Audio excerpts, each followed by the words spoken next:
become an actor? I always wanted to be a film producer and director. And when I was young, I used to get told off because I spent more time in the cinema than anywhere else. And I would see that various companies, there was one in particular, Hecht, Hill and Lancaster. That was Ben Hecht. And Ben Hecht was a writer. Hill was a director. And Lancaster was Burt Lancaster. All right. Actor. You see, big star. And I thought, yes, of course, very sensible. In order to become a producer-director, you've got to deal with actors. And they, if you're directing an actor saying, I want you to do this, you've got to give him or her a reason. And if you've been an actor yourself, you're going to know what that reason is. So I thought, well, I'll become an actor. And then I'll become a director and a producer. But then, of course, I did a little bit of directing later on and producing, but very little came of it. So I just became an actor. And it continued from there, and I enjoyed it. Did you have any formal training at all? Sorry? Did you have any formal training? Oh, yes, I went to the Royal Academy of Dramatic Art. All right. Rather. And how did you find that? Did you find it quite, easy? It was fascinating. Well, they teach you all sorts of things and help you with your voice, projection, etc., etc. Movement. I learned how to fence, how to dance, various things, because you sometimes have to dance in a play, do a tango or something like that. I'm a pretty good tangoer. Well, I was, because now I don't know if you know, but I lost my legs, so I'm confined to a wheelchair now. So I only do audio work, really. Now, although I am in an episode of Pointless, the quiz, I don't know when that's coming out. Oh, right. So, yes, they taught you a lot. And then I progressed from there. And how did you get your first break into television? I was on tour in a play called Chips with Everything by Arnold Wesker, Sir Arnold Wesker, as he is now. And Arnold had written this wonderful play, and I did the touring version. And we played Manchester, and Granada TV, they do the television series, and somebody asked me, would you like to be in an episode? I can't remember what it was called now. And it was about, I remember Sarah Lawson was, and Edwin Richfield. They were the stars. And Edwin was very pleasant, and so was Sarah Lawson, who was married, I believe, to Patrick Allen, with whom I later worked.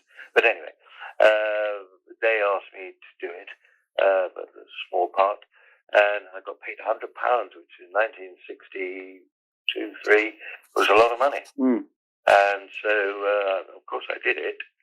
And curiously enough, there was another actor in it, Canadian, who'd been over here, and he had a small part in it as well. And we sat, there was a lot of hanging around, and that was Donald Sutherland. So that was interesting, because he's done quite well. Yeah.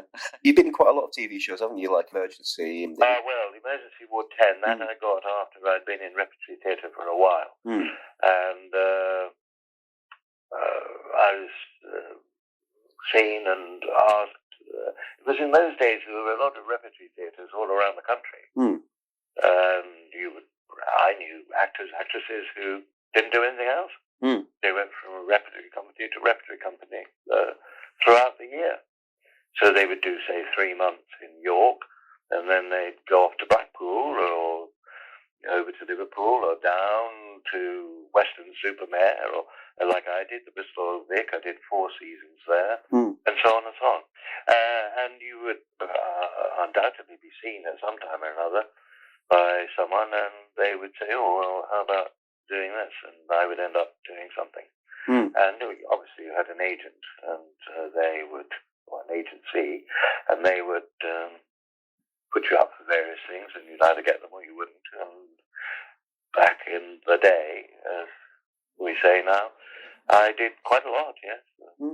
At Thames TV, and then at Granada, ATV as it was, Lord Grade, or Lou Grade as he was then. He wasn't Lord Grade then. Wonderful, wonderful man. Happy times working at ATV.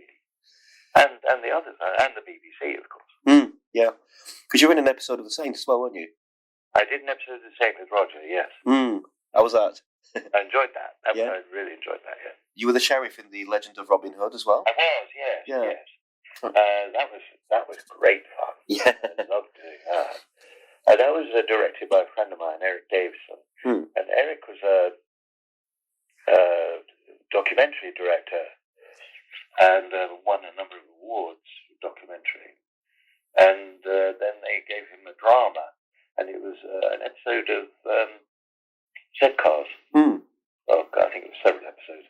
And I was doing an episode of Dixon of Dock Green, which was directed by by Vere Lorimer, who directed a lot of Blake 7 later on, and then produced Blake 7 as well, the fourth series.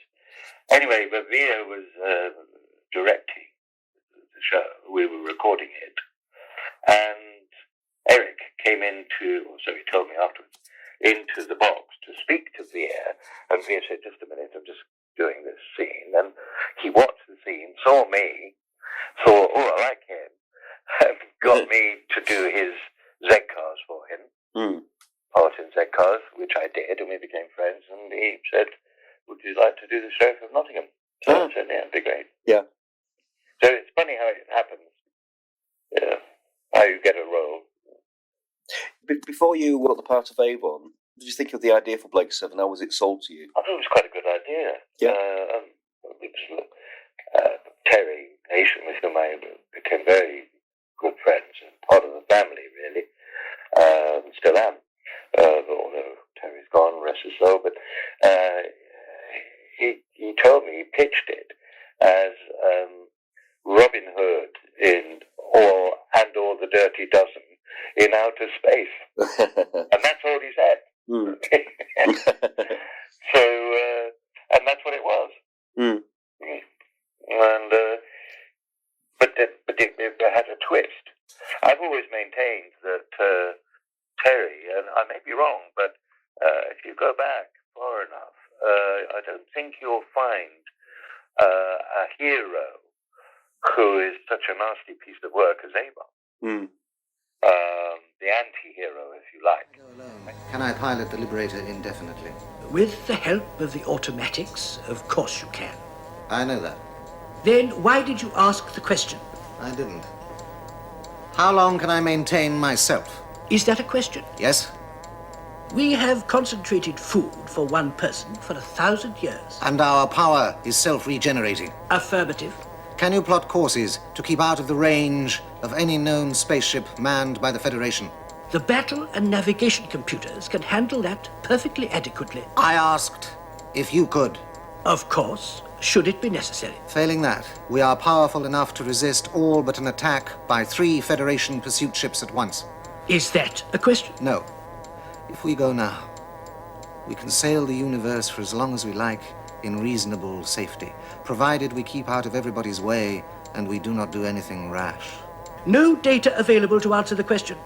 If it was a question. I put it to you as a possibility. I request the odds. The odds would be 3.5 to 1 on survival. Therefore, I do not need Blake. I do not need any of the others. Is that a question? I do not need anybody at all. Is that a question? I must ask you to be more specific. Shut up, Ulrich.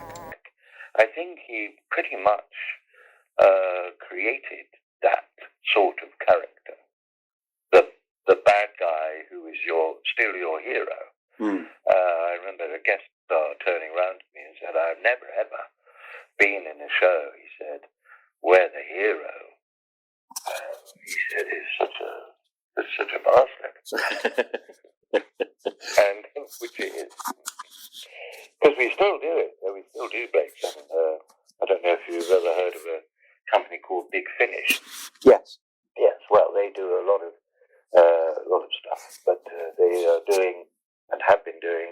some years, audio Blake Sam. Yeah. In fact, I'm recording one with Michael Keating next week.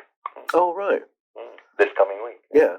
They come up to me because I can't, because I'm in a wheelchair now. It's a little awkward travelling, so there's a little studio near where I live, and that's fine. So Michael's coming up, and we'll have a few drinks, and we'll do it. Brilliant. Yeah. Well, were you interested in science fiction before you took the role of it? No, not at all. No? No interest whatsoever. Didn't know what I was talking about half the time. And when I went to a convention in, curiously enough, I'm name dropping here. I went to a convention. I went all over America, very luckily. And in New York, I met Isaac Asimov. Oh, yeah. And Isaac and I were chatting, and he said to me, in a very deep voice, he said, have you ever read any science fiction? And I said, well, no, not really. And he said, well, you might start by reading my books. So I said, yes, all right then. So I read a couple of Isaac Asimovs, and that was really my introduction to proper, if you like, science fiction. Very, very clever man, of course. In the show, I mean, Avon wasn't originally the focus of the show, was he? But he gradually became it. Yes. I don't know why, but well, I do know why actually. I think in so much as everybody has a soft spot for the guy who may or may not be as heroic as he may seem. But people get bored with the guy in the white hat who's always going to win. Truth and honesty will always triumph over being devious and so on. But it's not always the case. Realistically, Avon was the more identifiable character because to the people, the young certainly of that time, because people did not sort of say to somebody, the bad guy, oh, turn round so that I can shoot you. Why give him a chance? Yeah. Because he might outshoot you, mightn't he? So, get rid. That's what he did. And so that appealed to people, and he was, as it were, more realistic. And I think that's part of his appeal.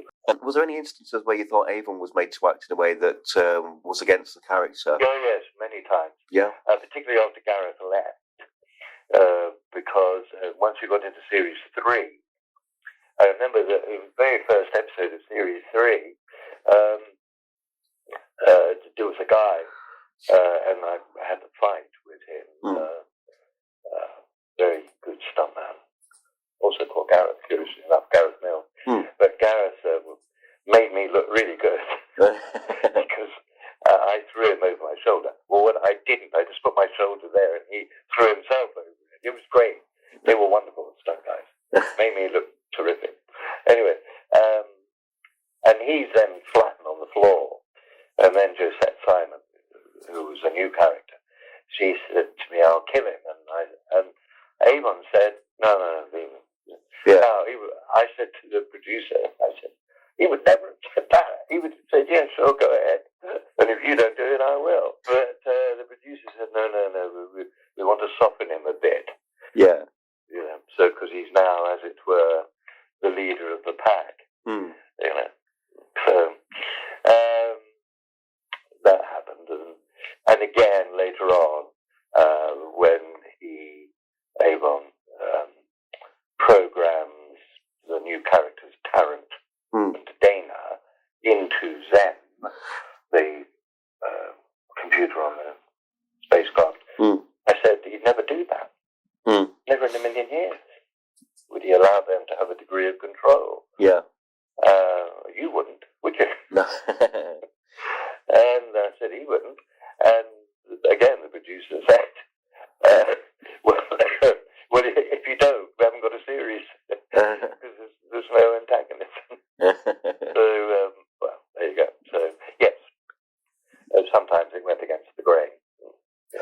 Was there any? I mean, there was a real chemistry between yourself and Michael Keating in the series. Did you work with him before? Yes. Yeah. Yes, I'd worked with Michael before. We'd done Julius Caesar together.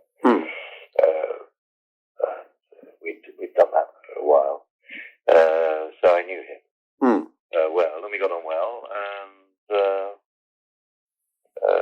as I say, he's coming up to stay this week, so that we can do this audio recording. He's stay a couple of days. But yes, so we got on really well, and we remained very good friends. Yes. For gosh, a long time. And I noticed one of the people that you've interviewed, Peter Purvis. Well, Peter's an old friend. Oh, right. I worked with Peter. Oh gosh, I worked. Well, you can look it up. But I worked with Peter. It must have been before I did Ships with Everything, and before I ever did a television. So that must be around about 62, something like that. So I've known Peter since then. Oh, right. I'm actually meeting him in Edinburgh in a week's time. Oh, are you? Well, give him my best. I will. He's doing a Blue Peter play. Oh, is he? Yeah.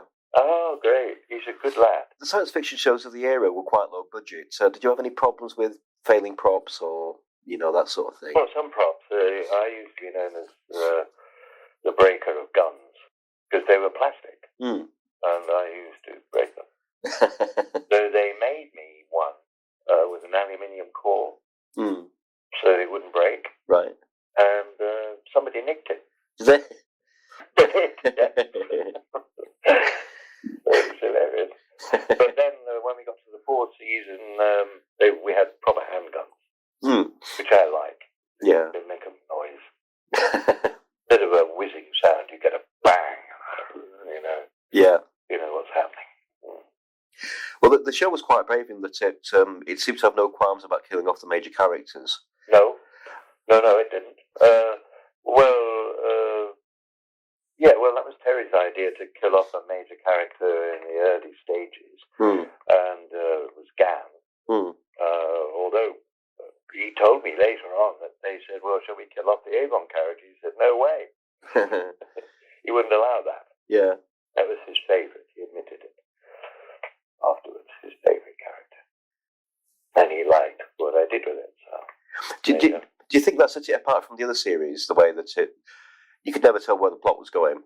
Yet you had really unexpected things like the major characters being killed off. Do you think that was, set it apart from the other sci-fi shows? Yes, I think it all helped. I think if I really knew what was the reasoning behind, or whatever, about the success of Blake 7, and it undoubtedly was, I'd bottle it and sell it. I really would. It's so difficult to know.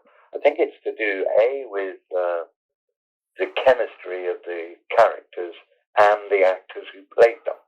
And that's, I remember saying to the producer at one point, this has worked.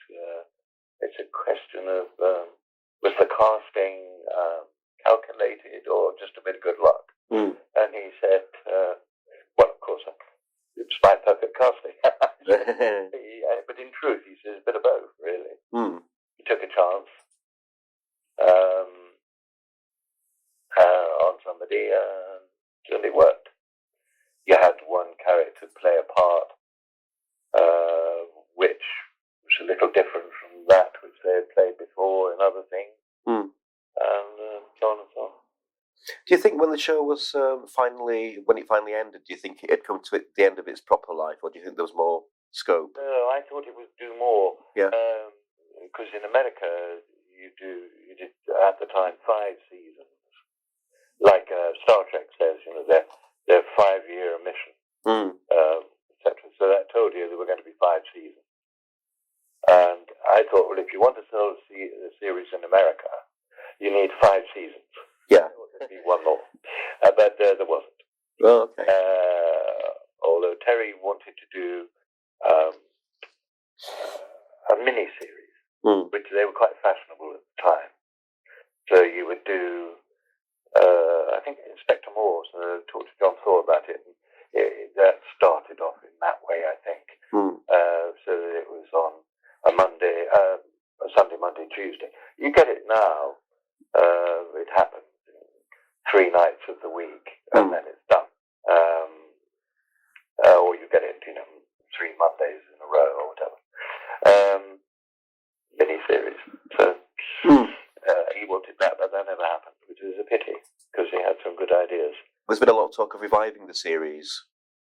Yes, there was a lot of talk of that, and I was sort of involved with it as a kind of figurehead, I suppose. But it never came to anything, alas. But there you are. Time passed, and we move on. Yeah. It'll probably be revived in some form or another, because it's, as I say, it's a version of Robin Hood. Yeah. By any other name, and a little bit of the Dirty Dozen, as they say. So they'll just update it at some other time. Like Star Trek had spin-offs and so on and so on. Yeah. So what about the books? Yes, well, that's again Big Finish, and it started by asking me to write an autobiography or a memoir. And I thought, well, I can't really do that. But anyway, I did it, and they liked it. But you've got to be careful when you write a memoir, because you're going to upset people, Yeah.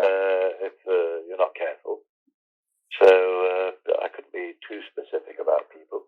So it's more about me. And then my little vignette. Apparently, I hadn't written enough words, so I then put some vignettes and added to it. And then I came up with some ideas. They asked me to write a book about on the series to go along with the audios. And they said, set it in the 2nd series or 3rd series or wherever you like. And they said, well, I'd quite like to do it after the series. I don't know whether you're familiar with them. Yes, I am. Yeah. Yeah. Well, so and they said, oh, nobody's suggested that. So I said, well, that's what I'd like to do. So they said, okay. And it turned into a trilogy. So I wrote 3 books, and yeah, there you go. But was there anything you'd change if you had your career again? Was there anything if you could change anything at all? What would you do? Oh yes.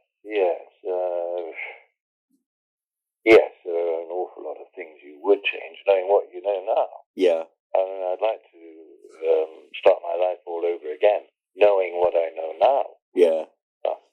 And knowing what I know now, I would have stuck to what I originally wanted to do, which was, to be a producer, director, and actor. So I would have ended up like, hopefully, Clint Eastwood, who acts, directs, and produces movies, and works with people that he wants to work with, like Gene Hackman and so on. And apparently, I've never worked with him, but I know some people who have, and they're the crew, and they said he's wonderful because it's all just so cool and laid back, and you just get on with it, and it's enjoyable. And he just goes, okay, brilliant. When the actor, Gene Hackman, might say, oh, was that all right, Clint? He goes, yeah, I think so. But if you want to do it again, we'll do it. And you trust him, and you say, no, okay, fine. And so the film comes in budget and in time, and he's great to work with. So that's what I would do. So still be an actor, which he was to start with, and then move into the production and direction area. Not as easy to do, but as one might think, but possible. Yeah. Besides Michael, are you still in touch with anyone else from the cast of Lake Sudden? Oh yeah. Jan Chappell played Callie. He called me the other day. He said, how I am. We had a long talk. How things are going. Jacqueline played Servalan. Stephen Pacey played Tarrant. Yeah. I speak to him. In fact, I'm probably going to give him a call after I've spoken to you.